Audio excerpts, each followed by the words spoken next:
علماء کرام نے صحابی کی جو تعریف بیان کی نا، مدنی چینل کے ناظرین غور سے اس کو سنیں۔ صحابی وہ خوش نصیب جنہوں نے ایمان کی حالت میں حضور پاک صلی اللہ علیہ وسلم کی زیارت کی، پھر ان کا خاتمہ بھی ایمان پہ ہوا۔ یہ جامع تعریف علماء نے کی ہے۔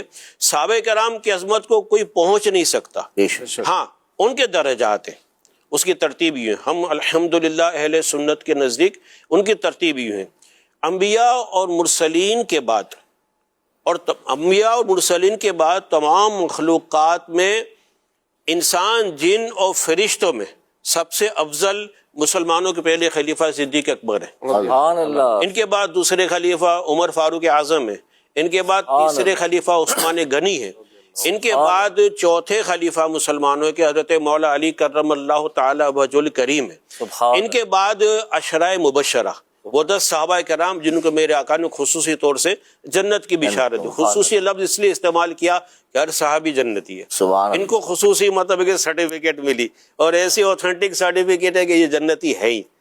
ان کے بعد حضرت حسنین کریمین، پھر صحابہ بدر اور اصحاب بیت رضوان ہے، ٹھیک ہے، ان کے درجات ہیں، لیکن یہ سب قطعی جنتی ہیں، عادل ہیں، اور بالکل مخلص ہے میرے آقا سے۔